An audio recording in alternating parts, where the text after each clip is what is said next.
everybody, how you doing? Magical Elfman Tekking here. I've already delayed this review a little bit today, so let's just dive right into it. This will be One Piece chapter 964, titled simply Oden's Adventure. Simple title for a very bombastic chapter. And that's a word you don't get to break out very often, but when you do, you mean it. Bombastic. Yeah, this is the chapter where Oden finally joins up on Edward Newgate's crew, Whitebeard, strongest man in the world, heading out to sea in the New World to see all the adventures that have never been before seen by the man himself. Actually, from what I hear, considering all the crazy crap that's going on with Oden, there's actually going to be a spin-off manga from One Piece focusing on all the amazing adventures of Kozuki Oden. Now, I made that up, but seriously, if there was any character that you could really focus on and all the crazy stuff they've done in the story and yet to do, one of which with Oden maybe even escaping death, because that's coming up soon in a couple chapters, spoiler alert. But yeah, no, I mean, that could totally happen. You could really do that. In fact, when we get to this point in the anime, I could totally see them adding in some Oden filler. You know, like all the crazy stuff that's like, oh, he, threw his wet nurse across the nursery, and he defeated this giant bear, and he, redirected rivers. I'm saying we might get to see more of that in the anime, considering you gotta expand upon this great chat amongst chads, okay? But we get the cover page this week, and it's the germ pirates at Dressrosa causing havoc. We don't really have the fire tank pirates getting involved in this at all. I'm assuming they are going to. I'm assuming the fire tank crew isn't just gonna be like, well, pirates are attacking Dressrosa. Well, Lola's not here. Let's just get out of here, men. I'm assuming they're gonna get involved. But anyway, yeah, you have the captain of the crew kind of doing this funny little dance. I called him Captain E. coli last week, so let's just keep going with that until we get an actual name for the dude. And they're the germ pirates. And they're saying that we're going to infect all of you with the Kiss Kiss germ.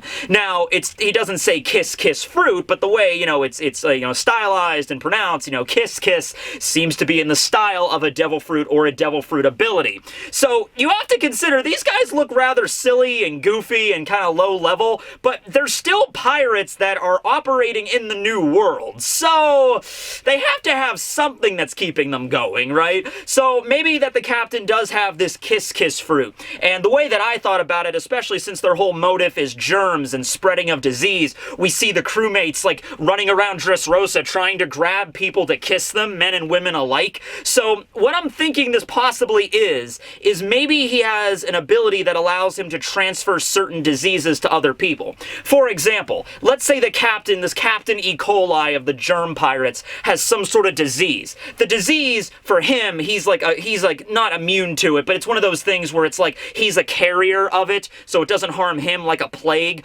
where he's a carrier and it's fine for him, but other people can get infected by this. And maybe he ate the devil fruit, the Kiss Kiss fruit, which allows him to immediately transfer diseases or ailments to other people as long as they get kissed. So maybe his crew are all carriers of this disease, and he kissed them, transferring that onto them, and then they all going around kissing other people, eventually making his entire crew into a biological weapon. So that's immediately what I went with this, instead of just either that or they're just a bunch of really creepy dudes that run around and kiss people a lot without their consent. That's the other alternative, but I'm thinking like, they're New World pirates. They look like goobers, but they had to have some kind of power to get this far, So we cut back to the flashback. All right, here's the deal. Oden wants to go out to sea. We already know this. Everybody else does not want him to go out to sea. He says this to all of his retainers that are now proper samurai, like Kinemon and Izo, Kanjuro, and they're all like, no, you can't do that. You can't go out to sea. You're a daimyo of Curry for one thing. If you leave, who the hell's gonna lead Curry? And also, you're supposed to be the next shogun. You're like right in line. Like this is gonna be happening. Because last chapter we saw that Sukiyake was kind of ill, probably because of the poisonings of Orochi. We don't know that yet, but it's been pretty obvious, I think. It's how that's going to go, how Sukiyaki's going to die. And it might be a thing where even the retainers are kind of aware of that, like, the current shogun's not looking too good. It might be a thing where he might pass away in the next couple of months or years. So, yeah, Oden, you're definitely next in line to become shogun. You need to stay here, right? So, he clashed with Whitebeard last chapter. Now, we don't get a continuation of that. We kind of just cut a little bit into the future, where last chapter he's like, let me join your crew, Whitebeard, crash, and then now we cut to like, I don't know, a couple hours later where they're just hanging out on the beach eating Oden together. So they're all sitting around and they're eating, and they seem to be getting along as best as they can, right? The ship is being worked on in the background because that's the whole point why, you know, they're there to begin with. The Moby Dick wrecked at Wano. So they got to repair the ship. That's going to take a couple weeks. And Oden is basically just explaining his whole life story to Whitebeard, and he's like, hey, listen, I've always wanted to leave this country. It's so stifled here. It's so, like, it's just stuffy. I want to get out there. I want to see the world. You know, I want to see all these crazy places, right? And Whitebeard's there just slurping up some Oden, just like, oh, by the way, we also get to see Whitebeard without his hat on, and we see his luxurious mane of amazing blonde hair. Now, you know, you might think that when we see Whitebeard in the present storyline, like at Marineford and everything, you know, he's got the bandana covering his head. You might think he doesn't have any hair. This is actually not accurate. Oda revealed in an SBS he still does in fact have hair on his head in the shape of also a mustache. See, once you pass the age of 60 and you already have such an epic stash as that, you also gain an extra one on top of your head. That's how badass Whitebeard was. He had 2 mustaches, okay? So anyway, yeah, Whitebeard's there eating, and he's just like thinking over this offer that Oden's supposing to him. And he's like, hey, you'd take me out to sea. Whitebeard's just like, no way. He's just like, no way, not happening. And Oden's like, what? Why not? And he's like, listen, yeah, you seem strong. You're definitely strong. I'll give you that.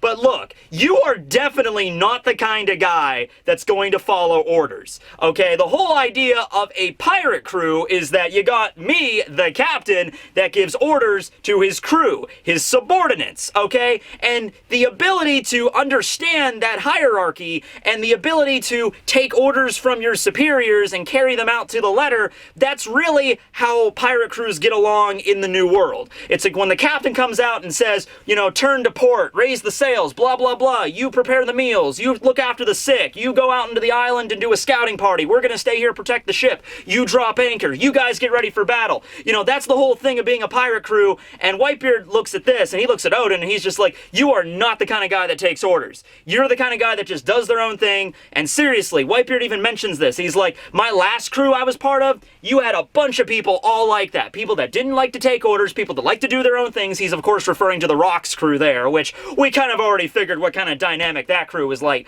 Keep in mind, the Rocks crew did not join together because they all got along or whatever. It wasn't like Big Mom and Kaido and Whitebeard would be like, hey, you guys seem pretty cool, let's team up. No, it was literally Rocks at the Beehive that just showed up and was just like, hey there, everybody, mateys, let's get together and turn the world upside down. I'm gonna be king of the world. Join my crew. So they either joined just because they were interested in, you know, seeing if they could actually do that, if they could take over the world, or they could have joined forcefully because of a Davy Back fight. It was said that the Davy Back began on the island that was referred to as the Pirate's Paradise, and the Beehive Island was referred to the Pirate Paradise, so it seems very likely that Rocks might have been the originator of the Davy Back to begin with, okay? And then Foxy would have read about it, and then, you know, he would have changed it around, so Foxy's Davy Back was not nearly as brutal as Rocks' Davy Back, right? But, yeah, it just seems like Kaido, Shiki, Wang Ji. You think Wang Ji would just get on anybody's crew? Wang Ji is 3 times the man to have any kind of crew.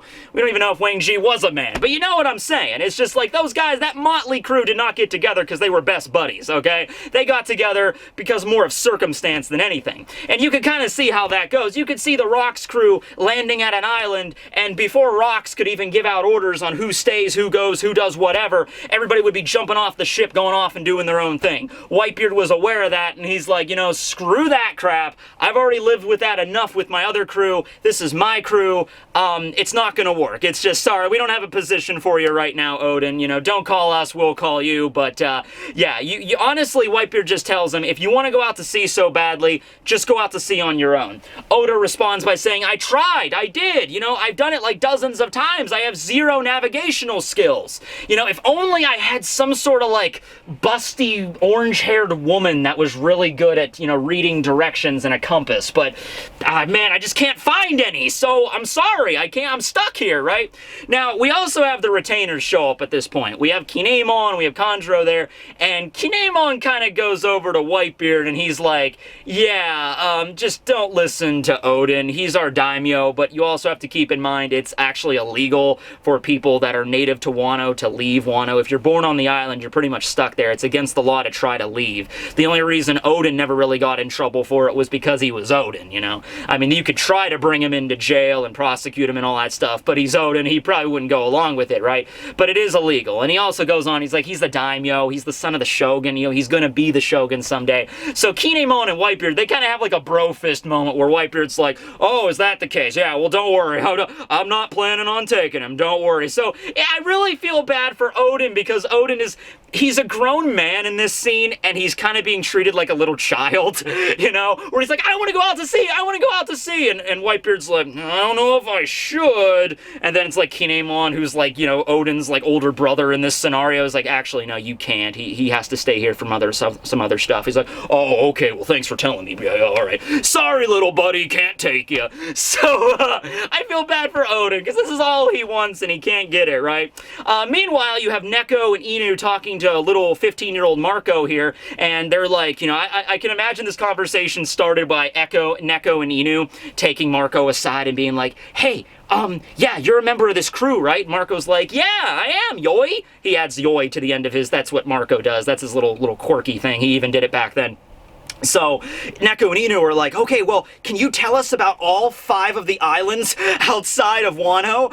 Or in Zou, maybe like 6 islands, right? And Marco's kind of looking at these minks, and he just starts laughing, and he's just like, oh my god, you actually think there's only 5 islands in the world? And they're like, I knew it, Neko! There were 6, weren't they? It's like, no, you idiots.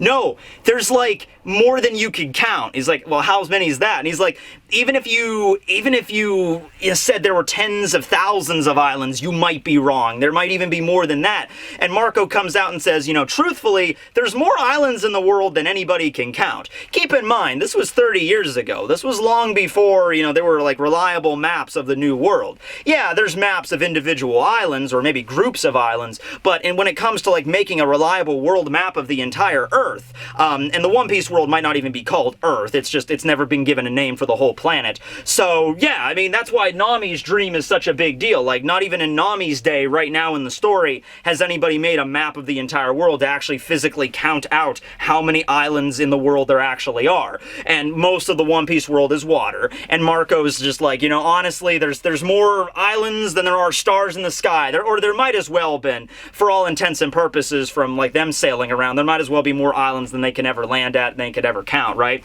So Neko and Inu are like shocked by this. He's like, what? It's that big? It's crazy.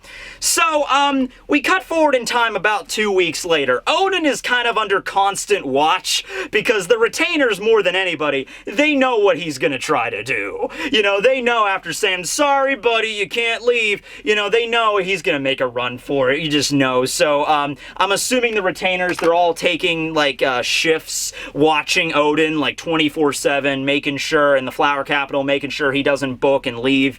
And as it happens, Whitebeard's ship, the Moby Dick, is finally repaired at this time, and they just set out to sea at night without even saying goodbye to anybody. You know, the retainers were really nice. They even gave them some treasure and some, you know, food and repair supplies and everything. So I can imagine the retainers, they liked Whitebeard too. They were just kind of like, maybe you should just repair your ship and get out of here as quickly as possible, because the longer you stay, the more that Oden is going to bother you, he's going to bug you, and if you stay too long, Oden might even try something drastic to get to come with you.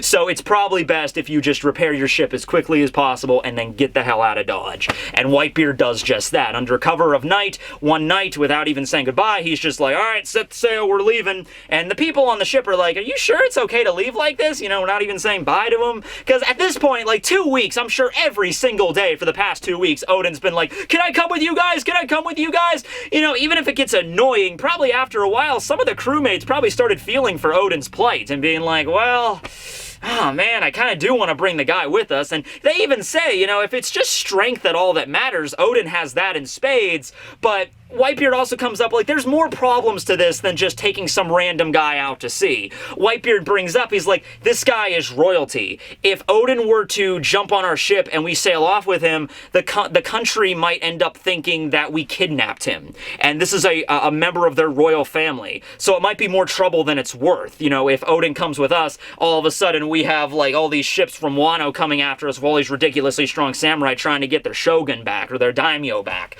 So Whitebeard's just just like, you know what, it sucks for Oden, but this is probably for the best. However, just as that happens, actually he was back at his castle where Oden was about to go to the bathroom, and Izo's the one watching him at this point, and he's like, I'm just gonna go, use the freaking bathroom. I don't need to be watched 24/7. I'm not a little kid anymore.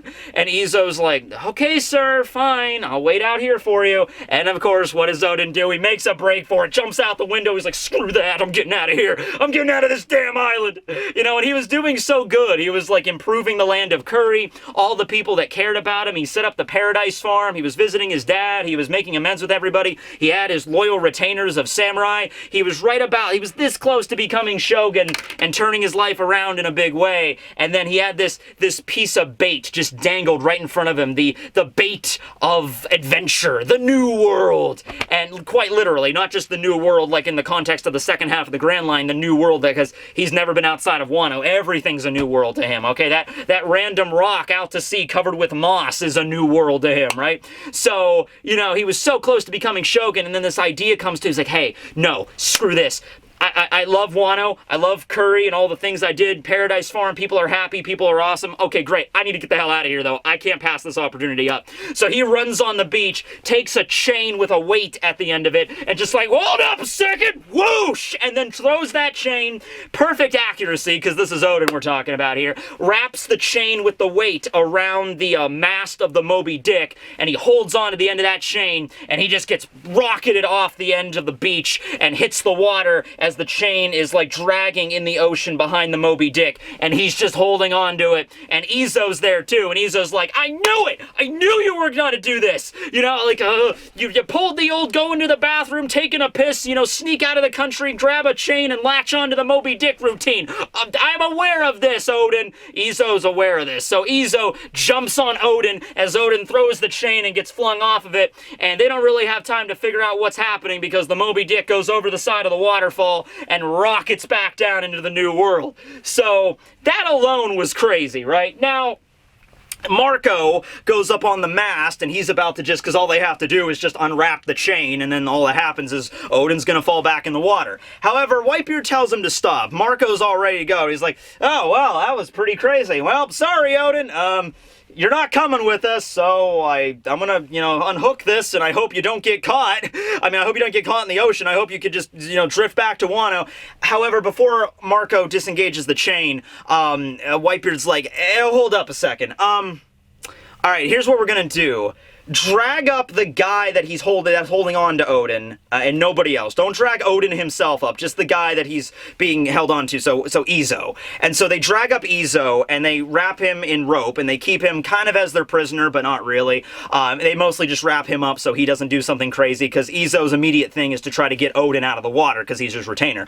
So Whitebeard's like, hang on to that, don't worry. And Izo's like sitting there on the deck of the Moby Dick pleading, and he's like, you need to help Oden, get him out of the water for the love of God. And Whitebeard's like, kid, you saw what I tried to do, alright? We tried to do this the nice way for 2 weeks. This guy was bugging me constantly for him to come on my ship. I kept telling him, no, you're not coming on the ship. You know what? We're doing this our way now, alright? And plus, I have to make sure, this guy is kind of legally insane at this point, Oden is. We need to make sure that he's not going to be a danger to me and my family. Because that's how Whitebeard sees his crew. He's like, these are my family. These are my little brothers and my sons, okay? I have to make sure Oden is not going to get on here and do some crazy stuff to them, right? So, honestly, the logic here Whitebeard's throwing out isn't really that great, but it's like, I'm gonna give him a test of strength.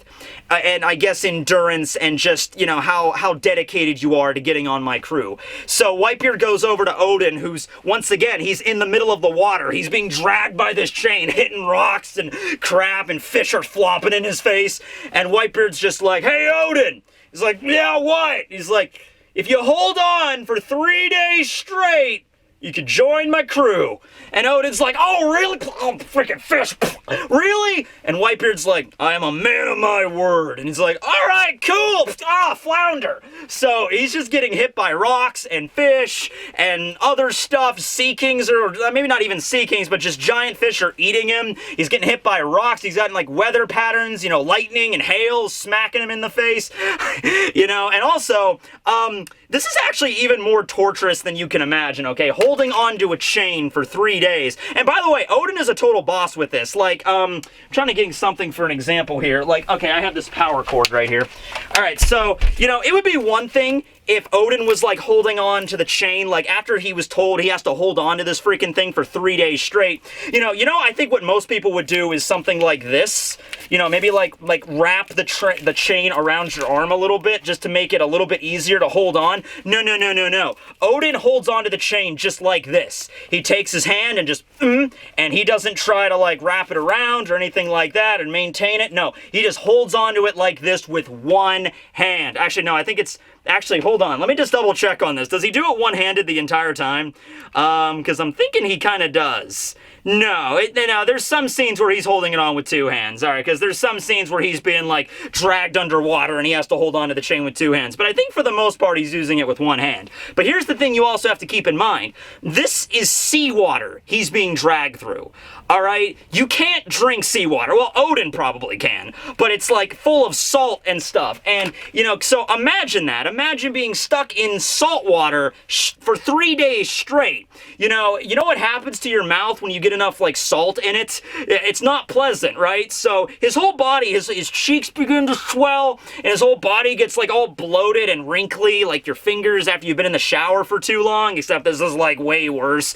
You know, he gets so bloated, he's in the water, he's just like this bobble ball, like this beach ball that's being dragged behind them, and he's getting cut and shredded and bruised from every direction, and this goes on for 3 days.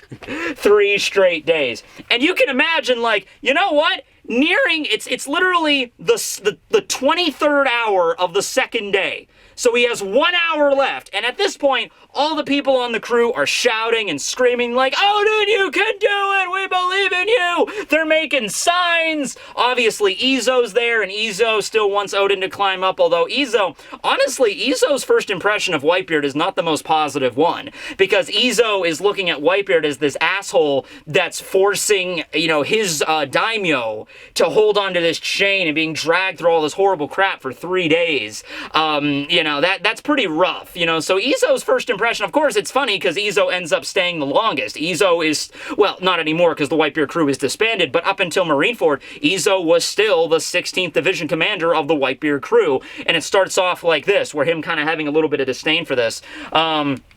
He's like, damn you for making my master go through this, Whitebeard. But how it goes. All right, so as that's going on, as we're approaching the end of Oden's trial here, which now that I'm wondering, like, yeah, why did Whitebeard think, like, okay, that logic doesn't make much sense. Whitebeard is afraid that Oden is going to harm his family if he lets him on board. And so his initiation ritual is just hold on to that chain for 3 days.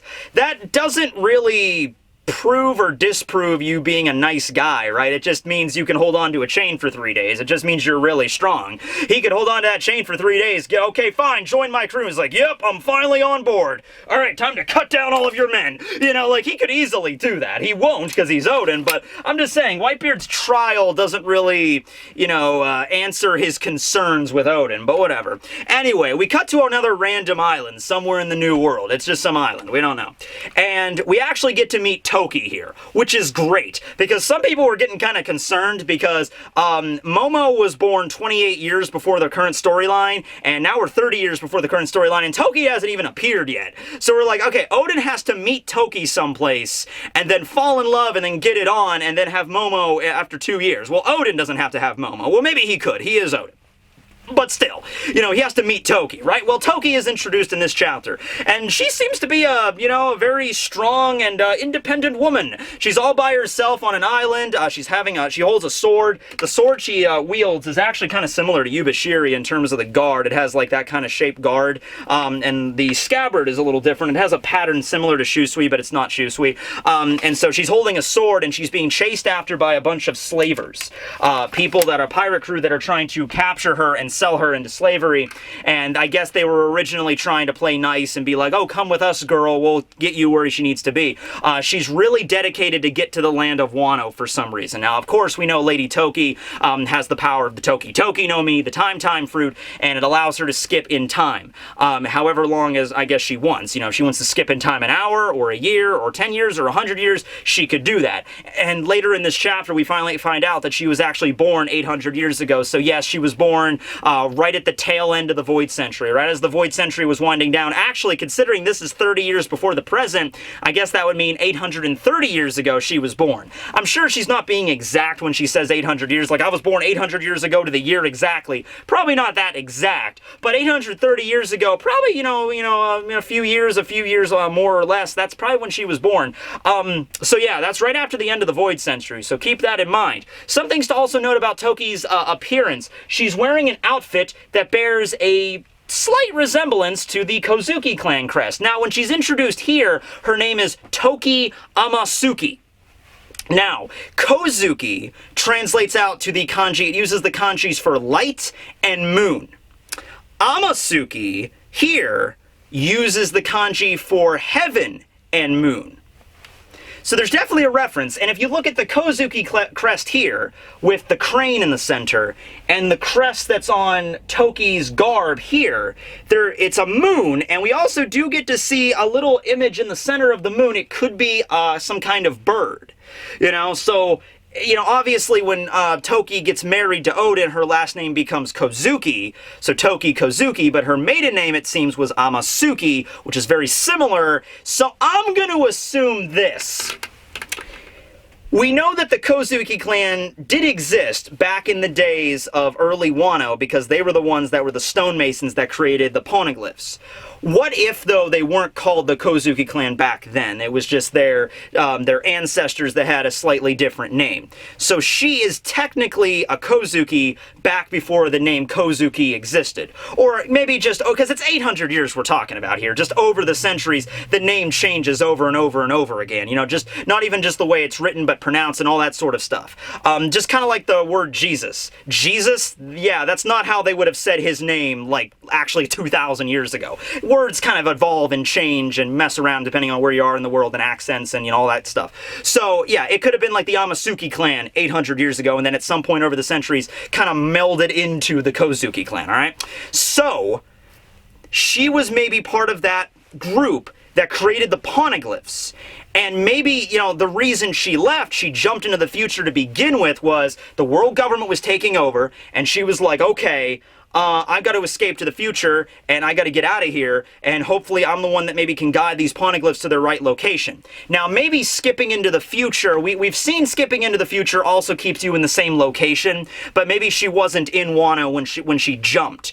Maybe she had to leave Wano 800 years ago because something happened. Actually, she's 26 here, and if she was born 830 years ago, then, yeah, that evens it out almost, because she's 26 right here, so that kind of cancels out the 30 years almost. So, what if she had to leave Wano, and then the world government's taken over, and it's like, oh my god, I can't escape, alright, jumping into the future by, 50 years, pop! And she pops, but she's away from Wano, and the world's a very different place, and so, we have no idea how long she's been time hopping. She's definitely done it before multiple times, because she's really used to it at this point. In fact, even here, she was about ready to use it again, because she was being cornered by a bunch of pirates on this beach, and being ready to sold into slavery, and she's like... Great, I guess I gotta go time jump again, ready to, fire up the time belt or whatever she's using. But unfortunately, actually fortunately for her, at the same moment, Oden appears out of the water, all waterlogged, and he's like, I heard a woman, I'm here to save you, yeah, Oden. So he shows up out of the water, everyone thinks he's an Umi Bozo, which is really funny, and he manages to defeat everybody, and then he passes the hell out, and then Toki realizes it's a human. I know, because he looks not like a human, but he's like, alright, you're a human. So Toki kind of tends to his wounds, and the following day, he's there, and he's thanking Toki and everything for that. So... Toki is trying to get back to Wano, so it indicates, yeah, she's originally from Wano, just Wano from like 800 years ago, okay?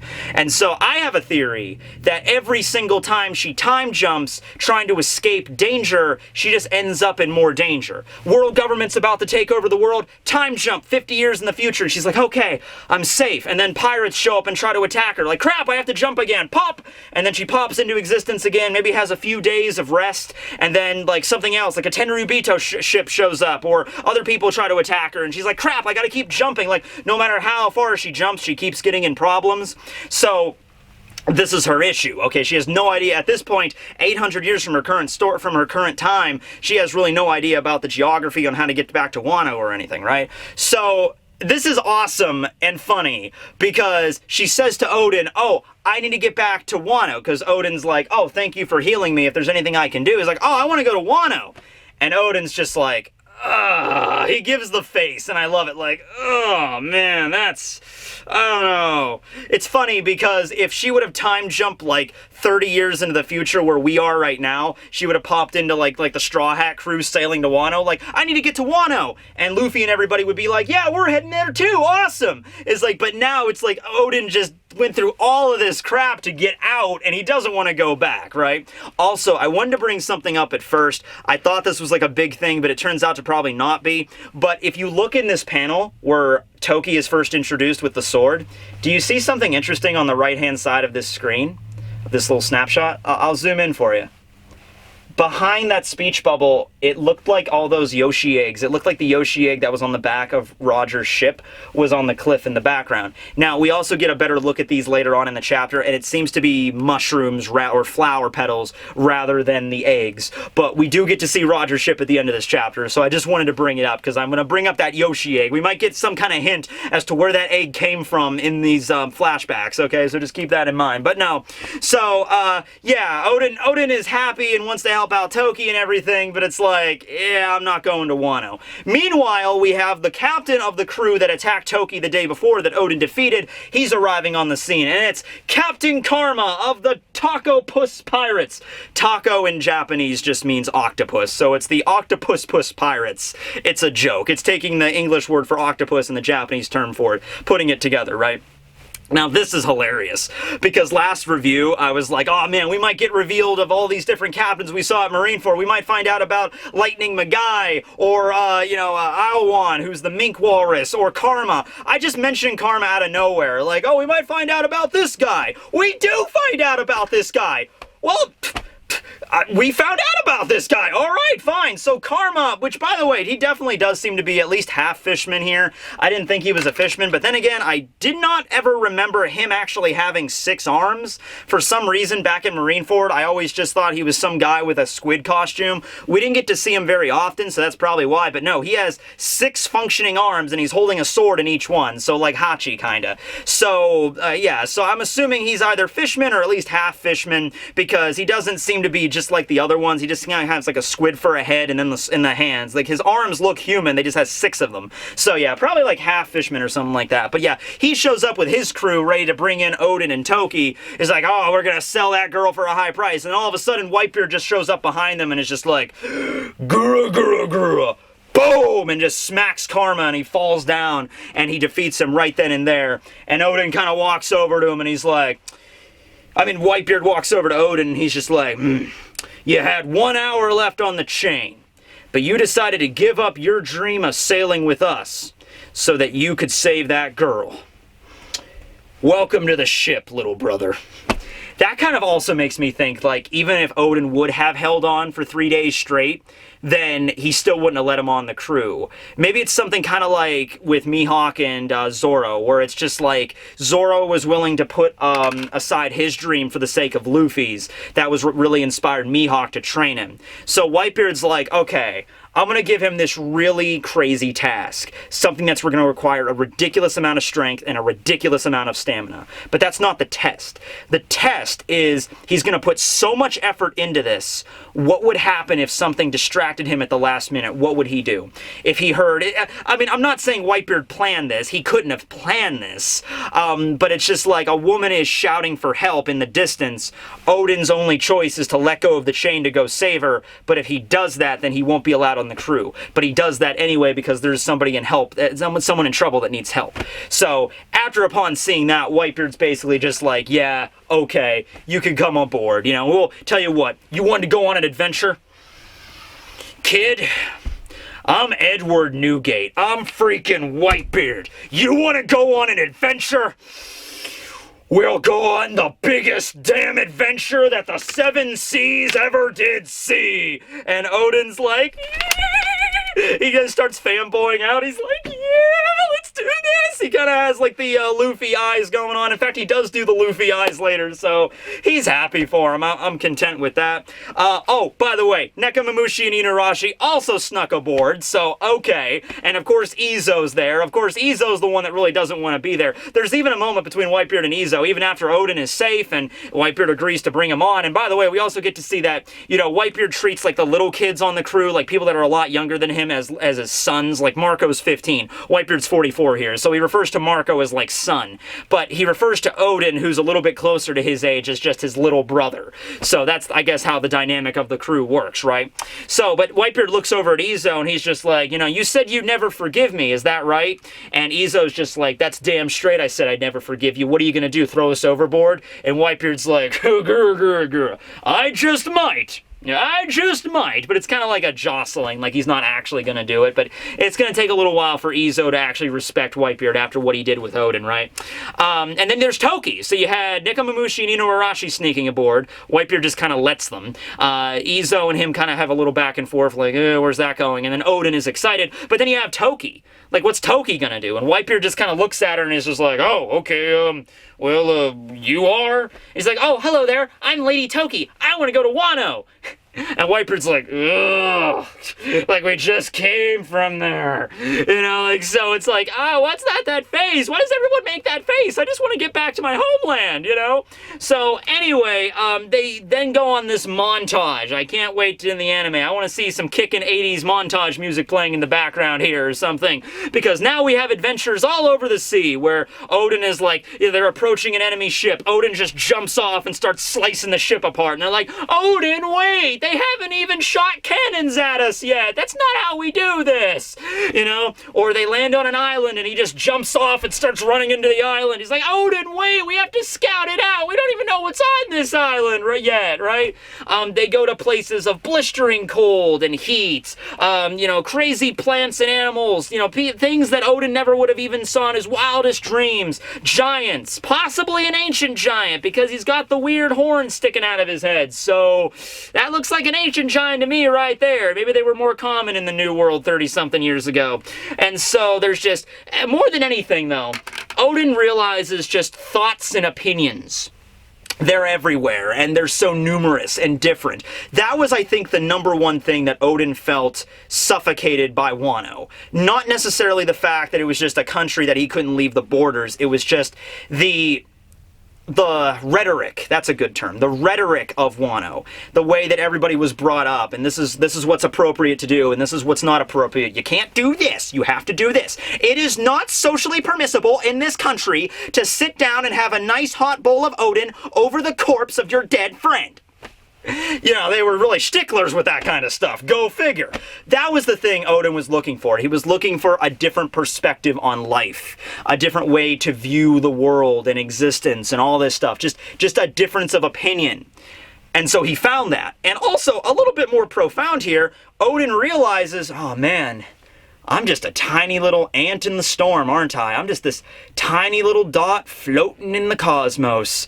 This world is so massive, it's so big, there's so many different people and races here, so many different opinions, different ways to view this infinitely interesting world. My God, I am tiny. So he has this little profound moment where he kind of like realizes his place in the universe and stuff, and I really like that.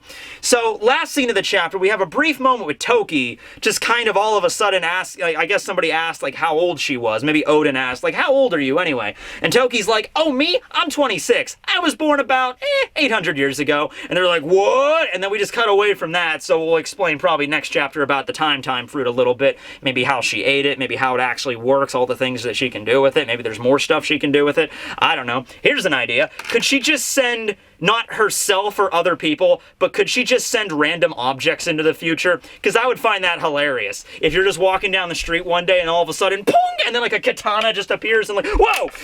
You know, just like, okay, thank you, Sky God! You know, like, that would be cool. But no, probably going to find out more about that coming up. So last scene of the chapter, though, we cut over to another certain sea. That's basically like when Oda is just like, I haven't thought of a place. Just like a certain ocean, a certain island. He cuts over to the Oro Jackson. That's right, Roger's ship. And I looked at Roger's ship, and at first, I didn't think I saw it. But if you look really, really carefully, like squint your eyes, I can kind of see that egg on the ship. So, Egg Watch 2019. Coming into Egg Watch 2020. Keep an eye on that. We get Chibi Buggy and Chibi Shanks. They are 9 years old in this flashback and traveling with the king of the pirates. That's great. Come on, Roger. You know, you're a protective parent there. He's like, yeah, 9 years old. You're old enough to join my crew.